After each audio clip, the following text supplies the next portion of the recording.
ጤና ይስጥልን የተከበራችሁና የተወደዳችሁ የአስራት ቤተሰቦች ሰላምታችን በእያላችሁበት ይድረሳችሁ እያልን የዕለቱን ዜናዎች ይዘንላችሁ ቀርበናል። በቅድሚያም አበይቶቹን እናስቀድማለን። የአማራ ፋኖ ብሔራዊ ንቅናቄ 3 እዞች በጋራ ድል አስመዘገቡ። 3ቱ ግዙፍ እዞች በጋራ ባደረጉት የተቀናጀ ኦፕሬሽንና የምኒልክ ዕዝ 25ኛ ክፍለ ጦር በወሰደው አስደንጋጭ የመልሶ ማጥቃት እርምጃ የብልጽግናው ኃይል አከርካሪው ተሰብሮ የድል ብስራት ተሰምቷል። በአንድ ቀን ውጊያ ብቻ የተመዘገበው አንጸባራቂ ድልና የተማረከው የጦር መሳሪያም የፋኖን ወታደራዊ የበላይነት ዳግም ያረጋገጠ ሆኗል። ዝርዝር ዘገባውን ታደምጡታላችሁ። በአማራ ፋኖ ብሔራዊ ንቅናቄ ውስጥ በሚገኙና የተለያዩ የሥነ ምግባር ችግሮች ባሉባቸው ጥቂት ግለሰቦች ላይ ተገቢውና ሕጋዊ ክትትል እንዲደረግ እንዲሁም የእርምት እርምጃ እንዲወሰድ ጥሪ ቀረበ። ጥሪ የቀረበው ወደ አገዛዙ የሚኮበልሉ ግለሰቦች የጥፋት ሴራቸው በትግሉ ላይ ጉዳት ከማድረሱ በፊት ቀድሞ ማክሸፍ አስፈላጊ በመሆኑ ነው ተብሏል። ድርጅታዊ ውሳኔና ሕጋዊ እርምጃ የመውሰድ ባህልም እንዲጠናከር ተጠይቋል። ተጨማሪ መረጃ ይዘናል። የአማራ ሕዝብ የህልውና ተጋድሎ በከፍተኛ ወታደራዊ ስኬትና በብልጽግናው አገዛዝ ላይ በሚወሰዱ እርምጃዎች ቀጥሏል። በጎጃም ግንባር የአማራ ፋኖ ብሔራዊ ንቅናቄ ቴዎድሮስ ዕዝ ክፍለ ጦሮች በወሰዱት የተቀናጀና በእቅድ የተመራ ጥቃትም በአሹዳና በቲሊሊ ዙሪያ የሚገኘውን የብልጽግና ሰራዊትን በመደምሰስ አንጸባራቂ ድል አስመዝግበዋል። በደባይ ጥላት ግንና በወጀል ከተማ ደግሞ ከጥፋታቸው ባልታረሙ ያገዛዙ ካቢኔዎች ላይ እርምጃ መወሰዱ ታውቋል። በአንጻሩ ሽንፈቱን መቋቋም ያቃተው አገዛዝ በጎዛመንና በቢቸና ንጹሐን ላይ የድሮን ጥቃት መፈጸሙ ተሰምቷል። የዕለቱን የድል ዜናዎች አቀናጅተን መረጃዎችን እናስደምጣችኋለን። በትግራይ ክልል የሚታየው የፖለቲካ ትኩሳት ወደ ወታደራዊ ስጋት እየተቀየረ መምጣቱ ተነገረ። በትግራይ ክልል እየተካሄደ ያለው ወታደራዊ መዋቅር ሽግግር በክልሉ የፖለቲካ አመራሮች ውስጥ ካለው ከፍተኛ ክፍፍልና ከብልጽግና ቡድን ጋር ከገባበት ፍጥጫ ጋር ተያይዞ ትልቅ ስጋት ደቅኗል።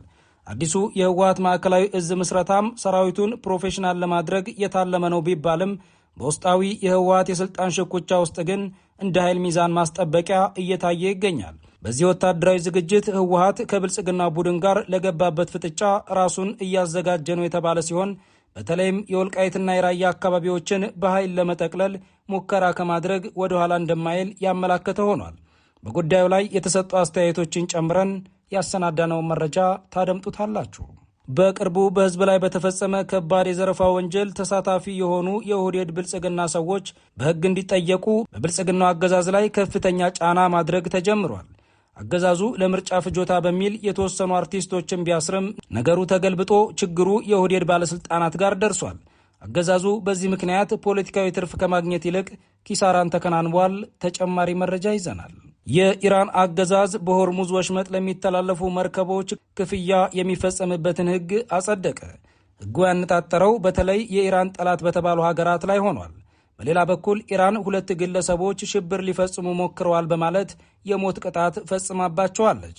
ይህ በእንዲህ እንዳለ ባቢኤል መንደብ የተባለው መተላለፊያም እንዳይዘጋ ከፍተኛ ስጋት መኖሩን ከአካባቢው የሚወጡ መረጃዎች አመልክተዋል። ተጨማሪውን መረጃ ይዘናል። እነዚህንና ሌሎች መረጃዎችን ይዘናል። በድጋሚ አብራችሁን ቆዩ እያልን በቀጥታ ወደ ዝርዝር መረጃዎቹ እናመራለን።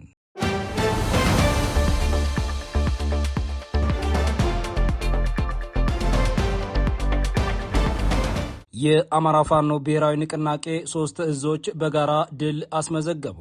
3ቱ ግዙፍ እዞች በጋራ ባደረጉት የተቀናጀ ኦፕሬሽንና የምኒልክ ዕዝ 25ኛ ክፍለ ጦር በወሰደው አስደንጋጭ የመልሶ ማጥቃት እርምጃም የጠላት ኃይል አከርካሪው ተሰብሮ የድል ብስራት ተሰምቷል። በአንድ ቀን ውጊያ ብቻ የተመዘገበው አንጸባራቂ ድልና የተማረከው የጦር መሳሪያ የፋኖን ወታደራዊ የበላይነት ዳግም ያረጋገጠ መሆኑም ታውቋል። የአማራ ሕዝብ የህልውና ተጋድሎም በከፍተኛ ወታደራዊ ስኬት ቀጥሏል። በትናንትናው ዕለት መጋቢት 21 ቀን 2018 ዓ.ም ከንጋት ጀምሮ እስከ አመሻሽ በነበረው ብርቱ ውጊያም የተለያዩ የፋኖ እዞች ባደረጉት የተቀናጀ ኦፕሬሽን በብልጽግናው ሰራዊት ላይ ከፍተኛ ኪሳራ ማድረሳቸው ተገልጿል። 3ቱ የአፋብን እዞች ምኒልክ ዕዝ፣ ሸዋ ጠቅላይ ግዛት ዕዝና አሳምነው ዕዝ ባደረጉት ታሪካዊ ጥምረትም ያገዛዙን ሰራዊት በመደምሰስና በመማረክ ደማቅ ድል አስመዝግበዋል። ከምኒልክ ዕዝ 104ኛ ኮር 24ኛ ክፍለ ጦር 106ኛ ኮር 31ኛ ክፍለ ጦርና የ105ኛ ኮር አሃዶች ሲሆኑ ከሸዋ ጠቅላይ ግዛት ዕዝ የመሐመድ ቢሆኔን ኮርና የአፄ አምደ ጽዮን ኮሮች መሳተፋቸው ታውቋል።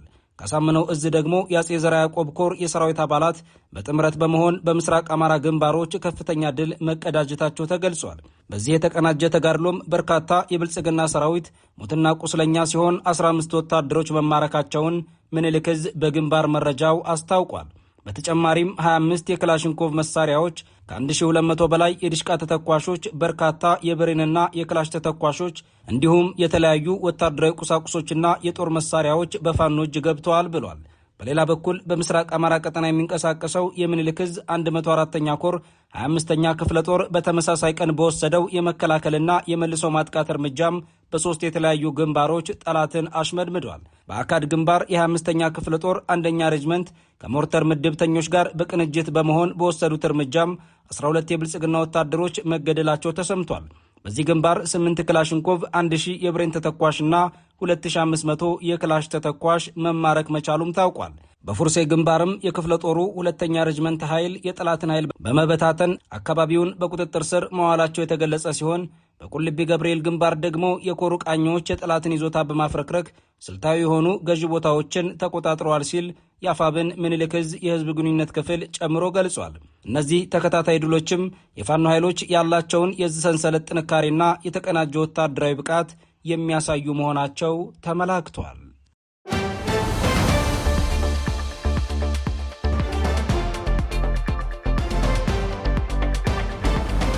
በአማራ ፋኖ ብሔራዊ ንቅናቄ ውስጥ በሚገኙና የተለያዩ የሥነ ምግባር ችግሮች ባሉባቸው ጥቂት ግለሰቦች ላይ ተገቢውና ሕጋዊ ክትትል እንዲደረግ እንዲሁም የእርምት እርምጃ እንዲወሰድ ጥሪ ቀረበ። ጥሪ የቀረበው ወደ አገዛዙ የሚኮበልሉ ግለሰቦች የጥፋት ሴራቸው በትግሉ ላይ ጉዳት ከማድረሱ በፊት ቀድሞ ማክሸፍ አስፈላጊ በመሆኑ ነው ተብሏል። ድርጅታዊ ውሳኔና ሕጋዊ እርምጃ የመውሰድ ባህልም እንዲጠናከር ተጠይቋል። ተጨማሪ መረጃ ይዘናል። የትጥቅ ትግል በባህሪው ውስብስብ የብዙ አካላት ተሳትፎ የሚያስፈልገውና ከፍተኛ የአመራር ብቃት የሚጠይቅ የትግል ዘርፍ ነው። በዚህ ትግል ውስጥ የሚሳተፉ አካላት በርካታ ከመሆናቸው አንጻር ሁሉንም መልክ ለማስያዝ ሰፊ ጊዜና ከፍተኛ የአመራር ብቃት እንደሚጠይቅም ግልጽ ነው። በዚህ ላይ የትጥቅ ትግሉ የሚፋለመው የተሻለ የቴክኖሎጂና የሰው ኃይል ካለው አገዛዝ ጋር መሆኑ ደግሞ ትግሉን የባሰ ውስብስብና ከባድ ሊያደርገው እንደሚችል ይገመታል። ይህም ቢሆን ግን ትክክለኛ የትግል ዓላማ ያለው ሰራዊት የጊዜ ጉዳይ ካልሆነ በስተቀር አሸናፊ መሆኑ እንደማይቀር ይታመናል። ለዚህ ደግሞ ማሳያ የሚሆነው የአፋብን የሰሞኑ ተከታታይ ድልና የአገዛዙ ሰራዊት መሸበር ነው። ይህ በጠንካራ ጎን የሚነሳ የአፋብን የትግል ውጤት ቢሆንም አሁንም አፋብን ውስጥ ለአገዛዙ ፕሮፓጋንዳ ፍጆታ ሊውሉ የሚችሉ ያልተገቡ የጥቂት ግለሰቦች እንቅስቃሴ መኖሩ በመታየት ላይ ነው። ከሰሞኑ በስነ ምግባር ደረጃ ከፍተኛ ጥፋት አለበት የተባለው የአፋብን አባል ኮማንደር ፍቅሩ ክህደት በመፈጸም ወደ አገዛዙ ተቀላቅሏል። ይህን ተከትሎም በድል ረሃብ የሚሰቃየው የብልጽግናው አገዛዝ ሙሉ የአገሪቱን ሚዲያዎች አሰልፎ ለ2 ቀናትም ቢሆን የፕሮፓጋንዳ ትርፍ ለማግኘት እየሰራ ነው። ይህን ተከትሎም እነዚህ ግለሰቦች በዛው በፋኖ መዋቅር ውስጥ እያሉ ለምን የህግ ተጠያቂነት ላይ አይደረስም የሚል ጥያቄ በመነሳት ላይ ነው። እንደነ ማስረሻ ሰጥ ያሉ የክህደት ተምሳሌቶች የአገዛዙን ሰራዊትን ልብስ በመልበስ መግለጫ እስከ መስጠት ከደረሱ በኋላ በይፋ ወደ ብልጽግና ቤታቸው እስከ መሄድ ደርሰዋል። የአንዳንድ ግለሰቦችም ታሪክ ከዚህ የተለየ አይደለም። በመሆኑም የአፋብን ከፍተኛ አመራሮች የሚያሳዩት ወደ ሰፊነት እንደተጠበቀ ሆኖ ለአገዛዙ ጊዜያዊ የፕሮፓጋንዳ ፍጆታ ሊውሉ በሚችሉ የጥቂት ግለሰቦች እንቅስቃሴ ላይ ከፍተኛ ትኩረት እንዲሰጡ ተጠይቋል። ትግሉ የማንም ግለሰብ አይደለም የሚሉ አስተያየት ሰጪዎች የግለሰብ መምጣትም መሄድም ለውጥ እንደማያመጣ ያሰምሩበታል። ሆኖም አንድ ግለሰብም ቢሆን ለተወሰኑ ቀናት የሚቆይ ያገዛዙ ፕሮፓጋንዳ ዘመቻ መጠቀሚያ ሊሆን ስለሚችል ጥንቃቄ ማድረጉ ቸል ሊባል አይገባውም በማለት ይመክራሉ። ሀብት ብቻ አይደለም በፋኖ ትግል ዝና ያተረፉበት ብዙዎች ናቸው። እንደ ፍቅሩ ሙሉዬ አይነት ዝና ያተረፈበት። በቲክቶክ ግን ዝናብ እየተመታ በቲክቶክ የሚለቀው እሱ ነበር። በቃ አክተር ነው። በነገራችን አሁን ወደ አገዛዙ የገባው ሰው ፍቅሩ ሙሉዬ ማለት አክተር የነበረ ሰው እናንተ ሰራዊት ናችሁ ታውቁታላችሁ። በቃ አክተር ከመሆኑ በላይ አክተር ወይ አክተር ማስተር ፊልም ላይ አክት የሚያደርግ ሰው የለም። ታጋይ ለመምሰል ዝናብ እየመታ ሽረቀት እየጨመቀቀ ምናምን አንድ ቀን ሆን ብሎ ይላል አይና ላይ እያልን ሆን ብሎ ዝናብ በሚዘንብበት ሰዓት ወጥቶ ዝናብ እየተመታ እንደዚህ ኩሽሽ ብሎ ዝናብ እየመታው ምናምን በጥቅስ ለቀጣ አታጋያችን ምናምን በቃ ጋቀኛው ታጋይ ምናምን ከዛ በቃ በውስጥ ዶላር ነው የሚያጎርፍ። ይሄን ሲያደርግ የነበረ ሰው ነው። በተግባር ግን አዋግቷል አላዋጋም፣ መርቷቸዋል አልመራችም ታውቁታላችሁ። በትግሉ ስም ዝና ያተረፈ ሰው ሀብት ያካበተ ሰው ካካበቱ ሰዎች መካከል አንዱ ፍቅሩ ሙሉዬ ነው። ሄዷል፣ ዝና ካብቶበት ሄዷል። የሞት ግን የሞተው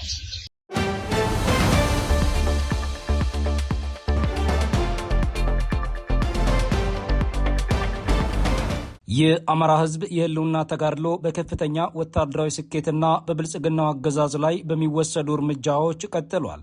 በጎጃም ግንባር የአማራ ፋኖ ብሔራዊ ንቅናቄ ቴዎድሮስ ዕዝ ክፍለ ጦሮች በወሰዱት የተቀናጀና በእቅድ የተመራ ጥቃትም በአሹዳና በትሊሊ ዙሪያ የሚገኘውን የብልጽግና ሰራዊትን በመደምሰስ አንጸባራቂ ድል አስመዝግበዋል። በደባይ ጥላት ግንና በወጀል ከተማ ደግሞ ከጥፋታቸው ባልታረሙ የአገዛዙ ካቢኔዎች ላይ እርምጃ መወሰዱ ታውቋል። የአማራ ፋኖ ብሔራዊ ንቅናቄ ቴዎድሮስ ዕዝ በብልጽግና ሰራዊት ላይ በወሰደው የተቀናጀ ወታደራዊ እርምጃ ከፍተኛ ሰብአዊና ቁሳዊ ኪሳራ አድርሷል። እዙ በትሊሊ በአሹዳና በሌሎች ግንባሮች የተመዘገቡ ድሎችንም ዝርዝር ይፋ አድርጓል። ለአስራት በደረሰው የግንባር መረጃም በትሊሊና በጉባላ በተመዘገቡ አንጸባራቂ ድሎች በብርጋዴር ጀነራል አዲሱ መሐመድ የሚመራው ጦር በቴዎድሮስ ዕዝ 105ኛ ኮር 44ኛ ክፍለ ጦር ከቲሊሊ ከተማ አቅራቢያ ከንጋት እስከ እኩለ ቀን ባደረገው ብርቱ ውጊያ በትኖታል ብሏል። በውጊያውም የብልጽግና ሰራዊት የደረሰበትን ከፍተኛ ምት መቋቋም አቅቶት ሙትና ቁስለኛውን ጥሎ ወደ እንጅባራ መሸሹም ተነግሯል። በዚህ ግንባር 13 ጥቁር ክላሽና በሺዎች የሚቆጠር ተተኳሽ በፋኖ እጅ መግባቱንም የቴዎድሮስ ዕዝ ህዝብ ግንኙነት ክፍል ገልጿል። ይህ በእንዲህ እንዳለ በጉባላ ግንባር ከፋግታ በመነሳት ወደ ጉባላ ሲንቀሳቀስ የነበረው የብልጽግናው ኃይል በደፈጣ መመታቱም ታውቋል። ነበልባሎቹ የክፍለ ጦሩ አባላትም ያለምንም ተኩስ የጠላትን አብሪ ቃኝ በጨለማ አፍነው በመያዝ ምርኮኛ ማድረጋቸው ተገልጿል። በአሹዳ ከተማ በነበረው ውጊያ ደግሞ ከሐሙሲትና ከዲላሞ ተሰባስቦ ወደ አሹዳ የመጣውን የአገዛዙ ኃይል በቴዎድሮስ ዕዝ 55ኛ ክፍለ ጦር 3ኛ ሻለቃ አባላት አይቀጡ ቅጣት ተቀጥቷል ተብሏል። በዚህ ግንባር ብቻ የአገዛዙ ኃይል ከ30 በላይ የተወገደ ሰራዊቱን ጥሎ ወደ ዲላሞ ፈርጥጧል ሲል እዙ አስታውቋል። በአጠቃላይ በጎጃም ግንባር በዕለቱ በነበረው ውጊያ የአገዛዙ ሰራዊት ከፍተኛ ጭፍጨፋ ደርሶበት አንድ ሰብአዊ ምርኮኛና በርካታ ነፍስ ወከፍ መሳሪያዎችን አስረክቦ የቀድሞ ይዞታውን ለቆ መውጣቱ ተሰምቷል። በሌላኛው መረጃችን ደግሞ በተመሳሳይ ቀን የቴዎድሮስ ዕዝ በተለያዩ ወረዳዎች በሚገኙ የአገዛዙ የፖለቲካ አመራሮችና ካድሬዎች ላይ እርምጃ መውሰዱን አስታውቋል። በደባይ ጥላት ግን ወረዳ የብልጽግና ጽሕፈት ቤት የወጣቶች ሊግ ኃላፊና የምርጫ አስፈጻሚ ካድሬ የነበረው አቶ ታሪኩ ምንዋጋው ላይ በቆይ ከተማ እርምጃ የተወሰደበት ሲሆን በወጀል ከተማ ደግሞ የወጀል ከተማ የወጣቶች ሊግ ኃላፊ አቶ ጤናው ወንዴ በ206ኛ ኮር 34ኛ ክፍለ ጦር እርምጃ ተወስዶበታል። በተመሳሳይ በጎንቻ ሲሶነሴ እዘዘው አስቻለ ዳምጥ የተባለ የምርጫ አስፈጻሚ አስተባባሪ በ74ኛ ክፍለ ጦር በቁጥጥር ስር መዋሉ ታውቋል።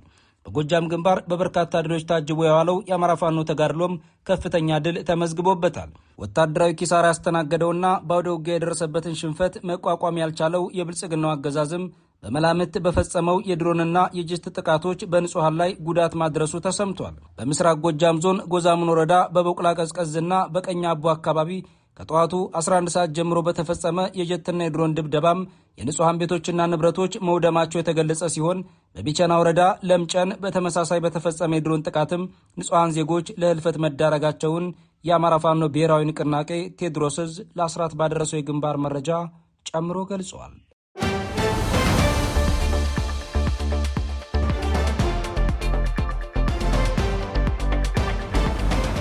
በቅርቡ በህዝብ ላይ በተፈጸመ ከባድ የዘረፋ ወንጀል ተሳታፊ የሆኑ የኦህዴድ ብልጽግና ሰዎች በህግ እንዲጠየቁ በብልጽግናው አገዛዝ ላይ ከፍተኛ ጫና ማድረግ ተጀምሯል። አገዛዙ ለምርጫ ፍጆታ በሚል የተወሰኑ አርቲስቶችን ቢያስርም ነገሩ ተገልብጦ ችግሩ የኦህዴድ ባለስልጣናት ጋር ደርሷል።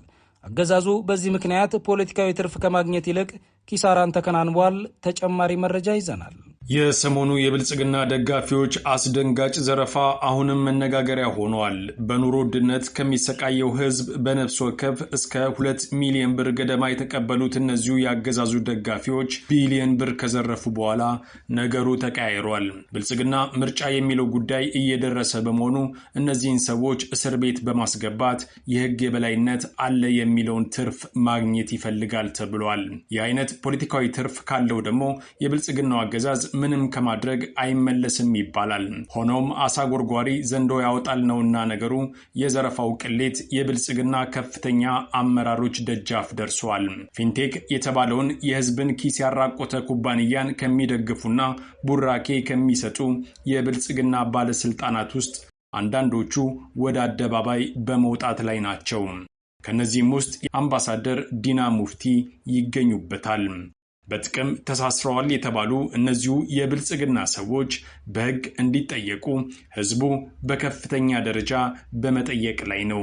እነዚህ ባለስልጣናት መደበኛ ስራቸውን በመተው ፊንቴክ የተባለው ኩባንያ ድግስ ላይ በመገኘት ህዝቡ ገንዘቡን እንዲሰጥና እንዲዘረፍ ሲያበረታቱ ታይተዋል። በቅድሚያ እንኳን ለዚህ በጣም ደማቅ ኩነት አደረሰን እላለሁ። ዛሬ የምትረከቡ ሰዎች እዚህ ያላችሁ በጣም ደስ ይላል። የእውነት ኑ ትጠቀማላችሁ። ዋጋው በጣም ተመጣጣኝ ነው። ፕላስ አሁን ባለው ሁኔታ ባንክ ላይ ያለ የብድርንና የወለድን ጉዳይ ታመጣላችሁ። ይህም ቢሆን ፖለቲካዊ ትርፍ አገኛለሁ ያለው ብልጽግና ሌላ ፖለቲካዊ ኪሳራን እየተከናነበ ሲሆን እነዚህ ሰዎች መቼ ነው የሚታሰሩት የሚለው ጥያቄ በመበራከት ላይ ነው። ይህም ቢሆን ግን ታዛቢዎች እንደሚገልጹት ብልጽግና የራሱን ባለስልጣናት እንዲህ በቀላሉ አያስርም። ምክንያት ያሉት ደግሞ አንዱ ሲታሰር ሌላውን መጎተቱ ስለማይቀር ነው። ነገሩ እዚህ ላይ ቢያበቃ ይሻላል ከሚል ፖለቲካዊ ውሳኔም የመነጨ ሊሆን ይችላል በማለትም አስተያየታቸውን ለግሰዋል። ከላይ እስከታች በዘረፋ የበሰበሰው የብልጽግናው አገዛዝ ግን ለጊዜው እነዚህን አርቲስት ነን ባዮችን የመስዋዕት በግ ለማድረግ በመዘጋጀት ላይ ነው ተብሏል።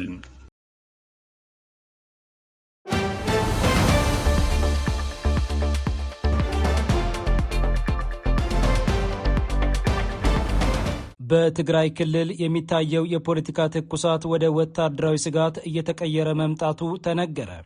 በትግራይ ክልል እየተካሄደ ያለው ወታደራዊ መዋቅር ሽግግር በክልሉ የፖለቲካ አመራሮች ካለው ከፍተኛ ክፍፍልና ከብልጽግና ቡድን ጋር ከገባበት ፍጥጫ ጋር ተያይዞ ትልቅ ስጋት ደቅኗል። አዲሱ የህወሓት የማዕከላዊ እዝ ምስረታም ሰራዊቱን ፕሮፌሽናል ለማድረግ የታለመ ነው ቢባልም በውስጣዊ የህወሓት የስልጣን ሽኩቻ ውስጥ እንደ ኃይል ሚዛን ማስጠበቂያ እየታየ ይገኛል። የወታደራዊ ዝግጅት ህወሓት ከብልጽግና ቡድን ጋር ለገባበት ፍጥጫ ራሱን እያዘጋጀ ነው የተባለ ቢሆንም በተለይም ህወሓት የወልቃይትና የራያ አካባቢዎችን በኃይል ለመጠቅለል ሙከራ ከማድረግ ወደ ኋላ እንደማይል ያመላከተ ሆኗል። የህወሓት ከፍተኛ አመራሮች በሁለት ጎራ ተከፍለው በሚቆራቆሱበትና ከብልጽግናው አገዛዝ ጋር ያለው ግንኙነት በፈጠጠበት በዚህ ጊዜ የህወሓት ተዋጊ ኃይሎች ያደረጉት መዋቅራዊ ሽግግር የኃይል ሚዛኑን ለመቆጣጠር የሚደረግ የሞት ሽረት እርምጃ ተደርጎ ተወስዷል። በሊቀመንበሩ ደብረጽዮን ገብረ ሚካኤልና በቀድሞው ጊዜያዊ አስተዳደር ፕሬዝዳንት አቶ ጌታቸው ረዳ መካከል የተፈጠሩ ስንጥቆችም ሁለቱን ኃይሎች ወደ ተለያየ የፖለቲካ ጎራ መቀላቀሉ ይታወሳል። በስልጣን ጥማትና በአውራጃዊ ክፍፍል የሚታመሰው ህወሓት ውስጥም የተፈጠረው አለመግባባት ወደ ሰራዊቱ ሰርጎ ገብቷል። በከፍተኛ ቀውስ ውስጥ የሚገኘው ህወሓትም ለዚህ ችግር መፍትሄ ያለውን አዲስ የማዕከላዊ እዝ ምስረታና ወታደራዊ መዋቅር ማሻሻያ ማድረጉ ተሰምቷል። ይህንን ተከትሎም ሰራዊቱ የፖለቲካ መጠቀሚያ እንዳይሆን በሚል በጀኔራል ታደሰ ወረደ የሚመራ አዲስ ማዕከላዊ እዝ መመስረቱ ታውቋል። ነገር ግን የውስጡ ጥረቱና መከፋፈሉ እንዳለ ነው የሚሉት አስተያየት ሰጪ በበኩላቸው አዲሱ መዋቅር ሰራዊቱን ፕሮፌሽናል ለማድረግ ያለመ ነው ቢባልም በአዛዦች ድልድል ላይ አሁንም ያስተላለፍ ለውጦችና አለመተማመኖች መኖራቸውን ጠቅሰው የአውራጃ ክፍፍሉ አሁንም መቀጠሉን ገልጸዋል። ይህ የወታደራዊ መዋቅር ማሻሻያም በብልጽግናው ኃይልና በህወሓት መካከል ዳግም የጦርነት ስጋት ደቅኗል። በአሁኑ ወቅትም በአብይ አህመድ የሚመራው የብልጽግናው አገዛዝ ወታደራዊ አዛዦች ህወሓት በከባድ መሳሪያ የታጀበ ሰራዊት እያደራጀ ነው በሚል ክስ እያቀረቡ የሚገኙ ሲሆን ህወሓት በበኩሉ እየሰራሁ ያለሁት መደበኛ የሪፎርም ስራ ነው የሚል ምላሽ መስጠቱ ታውቋል። በዚህ ጉዳይ ላይ አስተያየታቸውን የሰጡን ወታደራዊ ተንታኝ በበኩላቸው የህወሓት ምላሽ ጊዜ ለመግዣ የሚውል እንጂ በተጨባጭ ራሱን ለጦርነት እያዘጋጀ መሆኑን አጠራጣሪ አይደለም ብለዋል። ተንታኙ አክለውም ህወሓትም ሆነ ብልጽግና ጦርነቱን ለራሳቸው ዓላማ ይፈልጉታል ያሉ ሲሆን ህወሓትም በግርግር የአማራ ነባርና ታሪካዊ ርስቶችን መጠቅለል ይፈልጋል። የብልጽግናው አገዛዝም የህወሓት እንቅስቃሴን ህዝብን በተሳሳተ አጀንዳ ለመቀስቀስና የፋኖን ገጽታ ለማበላሸት ይጠቀምበታል ሲሉ ገልጸዋል። ከዚህ አኳያ የአማራ ፋኖ በአማራ ነባርና ታሪካዊ ርስቶች ላይ አቋም ሊወስድ እንደሚገባም አሳስበዋል።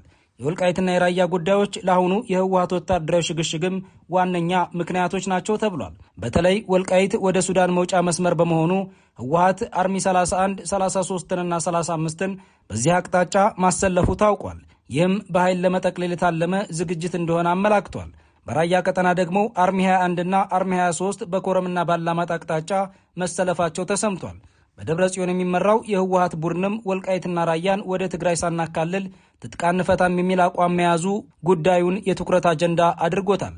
በአጠቃላይ በትግራይ እየታየ ያለው ወታደራዊ እንቅስቃሴ የሰራዊት መልሶ ማደራጀት ብቻ ሳይሆን ለሚጠበቀው ቀጣይ ጦርነት ራስን የመከላከያ ጋሻ የማበጀት ሂደት ነው ተብሏል። ሆኖም በህወሓት ውስጥ ያለው የጎራ ክፍፍል ሳይፈታ የሚደረግ ወታደራዊ ሽግሽግ ሰራዊቱን ወደ ውስጣዊ ግጭት ሊያመራው እንደሚችልም ተገምቷል። የብልጽግናው አገዛዝና የህወሓት ቡድንም ዳግም ወደ መጠነ ሰፊ ጦርነት ሊያመሩ ይችላል የሚለው ስጋት በከፍተኛ ሁኔታ ጨምረዋል።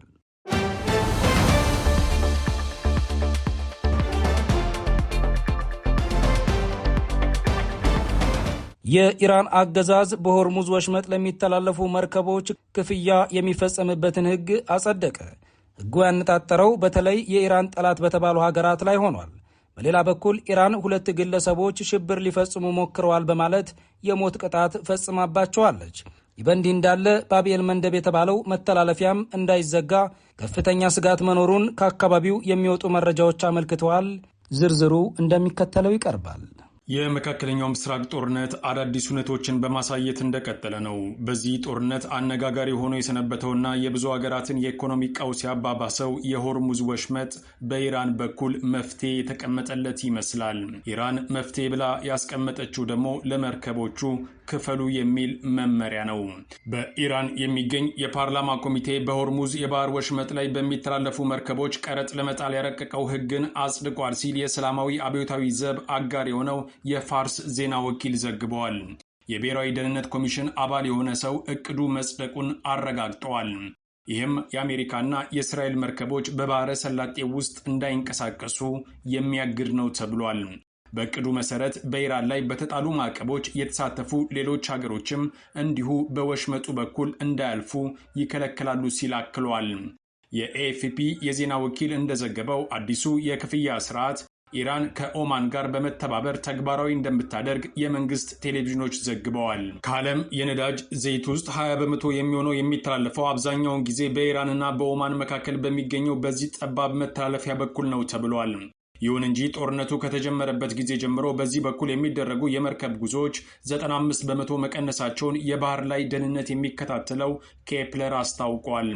በሌላ በኩል ኢራን ከተቃዋሚ ፖለቲካ ድርጅት ጋር ግንኙነት አላቸው የተባሉና በበርካታ የሽብር ድርጊቶች ውስጥ ተሳትፈዋል ያለቻቸውን 2 ሰዎች በሞት መቅጣቷ ተሰምተዋል። የኢራን የፍትህ ተቋማት የዜና ምንጭ የሆነው ሚዛን የዜና ወኪል እንደዘገበው የአገሪቱ ጠቅላይ ፍርድ ቤት ያጸደቀው የሞት ቅጣት ተግባራዊ የሆነው ሰኞ ጠዋት ነው። 2 ሰዎች ላይ ለሞት ያበቃቸው ክስ ተብሎ የቀረበው በወሳኝ ቦታዎችና ህዝብ በሚሰበሰብባቸው ስፍራዎች ላይ በላውንቸር ጥቃት ለመፈጸም ሲሉ በመገኘታቸው እንደሆነ ተመልክቷል። የኢራን መንግስት እንዳለው 2 ሰዎች ፒፕልስ ሙጃሂዲን ኦርጋናይዜሽን ከተባለው ድርጅት ጋር ባላቸው ግንኙነትና ተሳትፎ በዋና ከተማዋ ቴህራን ውስጥ ጥቃቶችን ሊፈጽሙ እንደነበር ከሷል። ኢራን ከአሜሪካና ከእስራኤል ጋር ጦርነት ውስጥ ከገባች ጊዜ ጀምሮ በአገሪቱ ውስጥ የሚፈጸሙት የሞት ቅጣቶች ቁጥር መጨመራቸውን የሰብአዊ መብት ተሟጋቾች ይናገራሉ። አስተያየት ሰጪዎች የኢራን አገዛዝ የሞት ቅጣትን የሚያዘወትረው ራሱ ከባድ አደጋ ውስጥ ስላለ ነው በማለት እርምጃውን አጣጥለውታል። ይህ በእንዲህ እንዳለ የዓለም የነዳጅ ማስተላለፊያ መስመር የሆነው የሆርሙዝ ሰርጥ የመከፈት ተስፋ እየመነመነ ባለበት በዚህ ወቅት ሌላኛው ወሳኝ መተላለፊያ ባቤል መንደብ የመዘጋት አደጋ ተጋርጦበታል ተብሏል። በአሁኑ ወቅት መካከለኛው ምስራቅ በአስፈሪ የጦርነት ድባብ ውስጥ የሚገኝ ሲሆን የቀጠናው ውጥረት ወደ ዓለም አቀፍ ቀውስ ሊያመራ የሚችልበትም ደረጃ ላይ ደርሷል እየተባለ ነው። የየመን ሁቲ ወደ እስራኤል 2 ባላስቲክ ሚሳይሎችን መተኮሳቸውን ተከትሎ ቀይ ባህርን ከኤደን ባህረ ሰላጤ ጋር የሚያገናኘው እስያና አውሮፓን በሲዩዝ ካናል በኩል የሚያስተሳስረው የባቤል መንደብ መስመር ከፍተኛ የደህንነት ስጋት ተደቅኖበታል። እስራኤልና አሜሪካ ለሁቲዎች ጥቃት አጸፋዊ እርምጃ የሚወስዱ ከሆነ ቀይ ባህር የጦርነት ቀጠና የመሆን እድሉ ሰፊ እንደሚሆንም ፖለቲካዊ ተንታኞች በመናገር ላይ ናቸው። በሌላ በኩል ኢራን በሰጠችው ጠንካራ ማስጠንቀቂያ የአሜሪካና የእስራኤል ጥቃት ከቀጠለ ዓለም አቀፍ የኢንተርኔት ግንኙነት ከሚሸከሙ የባህር ውስጥ ኬብሎች ልቆርጥ እችላለሁ ስትል ዛቻዋን ጨምራ ሰንዝራለች። እነዚህ የፋይበር ኦፕቲክስ ኬብሎች በአውሮፓና በእስያ መካከል ያለውን 90% የኢንተርኔት ዳታ የሚያስተላልፉ በመሆናቸው ዛቻው እውን ከሆነ ዓለም በዲጂታል ጨለማ ውስጥ ልትወርቅ ትችላለች ተብሎ ከፍተኛ ስጋት አድሯል። ጦርነቱ እየተባባሰ በሄደበት በዚህ ወቅት የነዳጅ ዋጋ በከፍተኛም ደረጃ እየጨመረ ይገኛል ተብሏል። በዚህም ምክንያት የተለያዩ ሀገራት ሰራተኞቻቸው ከቤት ሆነው እንዲሰሩ እያዘዙ ሲሆን በኢትዮጵያም በነዳጅ ማደያዎች ረዥም ሰልፎች እየታዩና መስሪያ ቤቶች ለሰራተኞቻቸው የሚሰጡትን የትራንስፖርት አገልግሎት እያጠፉ መሆኑ ተነግሯል። ግጭቱ ከየብስና ከባህር ባለፈ ወደ መሰረተ ልማት ጦርነት ተሸጋግሯልም ተብሏል። የኢራን የኤነርጂ ሚኒስቴር እንዳስታወቀው በአሜሪካና እስራኤል ጥቃት የአገሪቱ የኤሌክትሮኒክስ መሰረተ ልማቶች በመመታታቸው ዋና ከተማዋ ቴህራንን ጨምሮ በርካታ ከተሞች አሁንም በጨለማ ተውጠዋል።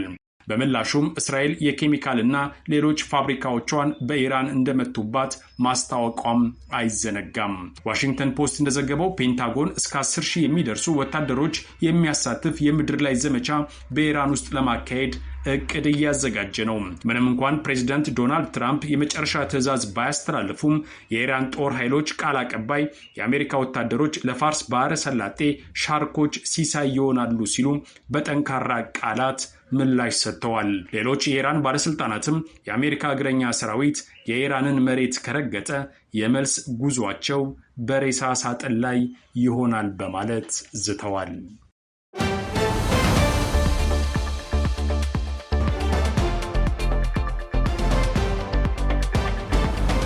ክብራትና ክቡራን ቤተሰቦቻችን ለዛሬ መጋቢት 22 2018 ዓ.ም የተሰናዱ መረጃዎቻችን የተከታተላችኋቸውን ይመስሉ ነበር።